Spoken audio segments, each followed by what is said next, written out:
What's up, guys? I've had quite a few clients come to me with experiencing knee pain when they're at their games or when they're running, whatever. So they've been asking me a bunch of questions of what exercises they can do on their own at home to rehab and get better. So I wanted to create a quick video to show you a couple exercises to help you guys get your knees feeling much better. All right, so when you're trying to fix your knee, the process that we go through is first we got to release. We got to release the tissue. So the analogy I give is think of me tying a rope behind Steven's neck. I start pulling this way. Okay, the back of his neck's going to start to hurt from the tension of the rope.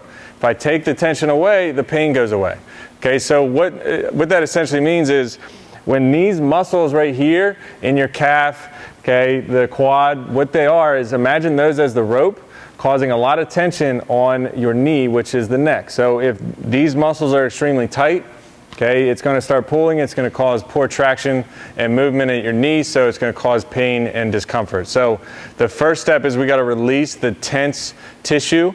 Okay, the second is to lengthen. Okay, so when these muscles get tight, they're in a shortened state, we got to make sure we lengthen those appropriate muscles to make sure the movement quality improves. And the last thing we do is activate. So another analogy I like teaching in analogies, think of a dimmer switch on a light bulb. Okay, so the higher up you turn that dimmer switch, the brighter the lights. The lower, the dimmer the light. Okay, so think of certain muscles being very dim and very low. Okay, other muscles are going to be really high. In this situation, if it's causing pain, a lot of times your glutes, your hamstrings, okay, are very low, and your hip flexors, your adductors, other muscles are going to be really high. So we need to switch that. We need to wake up certain muscles and make sure they're doing their job. So first exercise, I'm going to take you through a couple exercises to fix your knees. Do this on a consistent basis. Okay, your body responds to frequency, not duration. So do this multiple times throughout the day, not just for an hour. Okay, come in, do it 2 minutes at a time, 3 or 4 times throughout the day. I guarantee your knees will start feeling a lot better. So Steven's going to demonstrate all these exercises. The first one, take a lacrosse ball, baseball, softball, some hard object. You could even freeze a soda can and roll the arch of your foot. Okay? What this is going to do is it's going to release your plantar fascia. Okay? Your fascia system runs from the base of your ankle all the way to the base of your skull. So when this is tight, it causes tension, it causes malfunction, it causes your body to move poorly. So we need to make sure you're digging in, rolling the arch of your foot, okay, to release that plantar fascia tissue. Next one is your piriformis. So you're going to drop down to your butt. Okay, put the lacrosse ball under your right or left butt cheek. Whatever butt cheek it is underneath, you're going to cross your leg over your knee. Okay, Steven's a catcher, so his hips and his ankles are jacked up because he's constantly in this squatting position. Okay, so we need to make sure we're releasing that tissue on a constant basis. So how's that feel, Steven? Pretty good. So I would suggest doing 20 to 30 reps of this a couple times a day, just to get in there, just to relieve that tissue. A lot of the kids that I work with, Jason, Haley, okay, you guys sit a lot at school. When you sit a lot at school, your muscles in your hips get really, really tight. So we need to make sure we're doing things like this to loosen those up. Okay, and 1-2 times a day, okay, you do it for a week, it might start feeling better. The more consistent you are, the more frequent you do it, the better you're going to feel. Next one, take a foam roller. Okay, we're going to roll your calves out. When your calves are really tight, okay, cross your left leg over your right. Okay, with this, I want you to roll up to the muscle belly, and you're going to roll on the outside and inside. So you want to invert and evert your ankle. So when your calf gets really tight, okay, the muscles are going to lock up your ankle. So when your ankle is locked up, it's going to cause your other parts of your body to absorb stress. Okay, so if your ankle is locked up, a lot of your stress goes to your knee.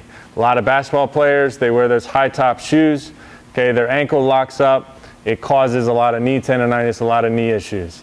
So think of that in the same way. Okay, if your ankles are locked up, if you've ever sprained your ankles, if you're a catcher like Steven and you're constantly in this position, your calves and ankles are going to be really tight, which is going to lead to knee issues down the road. Okay, so making sure we're releasing that tension in your calves is going to go a long way. Next one is the TFL. Okay, so what you're going to do is you're going to roll here. okay?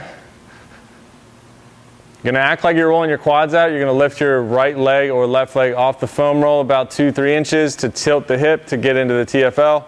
You're gonna roll up and down. Again, I would focus wherever it's sore, wherever you're really tight. If you're tender somewhere, if he's tender right here, that's where I would focus the most. Okay, again, 20, 30 reps. Okay, next one, you're gonna go down. Okay, so he's gonna go right above his knee. He's gonna bend, he's gonna, again, rotate just a little bit. Okay, he's gonna roll up and down. And what I want you to do, after you do 10 or 20 of these, I want you to actively, okay, flex and extend your knee. Yep, it's called active release. Basically what we're doing is under pressure, okay, we're lengthening and improving the muscle tissue quality and length. Okay, so those are the main spots that you need to focus on for your release, okay? It's rolling out the arch of your foot, rolling out your piriformis, your glute medius, your hips. It's rolling out your calves and your TFL and your quads, okay? So next step, we're gonna take a mat. You can use a pillow at home, okay? This is, or you can do it against the wall. We're having him face this way just so you all can see everything. So he's gonna take a knee, he's gonna step his left foot forward. You're gonna take his right foot behind him, pull it to his butt, squeeze his butt cheek, squeeze his stomach tight. Okay, and he's gonna try and drive his hip forward, so you should feel a big stretch right in that quad, okay? And this is a mobility exercise. This is not a flexibility. It's not a stretching, long duration static stretching exercise. So what you're trying to do is squeeze your butt, squeeze your stomach, try and push in for 2 seconds, out for 2 seconds, in for 2 seconds, out. Okay, that gentle mobility, rocking back and forth is gonna improve the length and the tensile response in the tissue. Okay, that you would do 10 on each side, 20 on each side. Next one, ankle mobility, okay? So he's gonna step, take a knee. Okay, now with this, the goal here is to keep your heel flat and you want the knee to track over your third toe, okay? You don't want your knee to dive in your big toe. Keeping your heel flat, nice and tall, drive his knee out over his third toe, okay? And then back. Again, same thing, trying to mobilize his ankle is gonna help it move much better. And it's going to improve the absorption of the stress when you're running, walking, jumping, squatting as a catcher, okay? So this is the lengthen phase. Those are the two main ones. The last one, it's called a pigeon pose. So he's going to sit down on his butt. This is to stretch out your hip external rotators. Okay, when they get tight, it's going to cause stress and pulling of your femur, which is going to cause knee issues down the road. So he's going to pull his right knee, right foot into his left knee. He's going to swing his left leg straight behind him.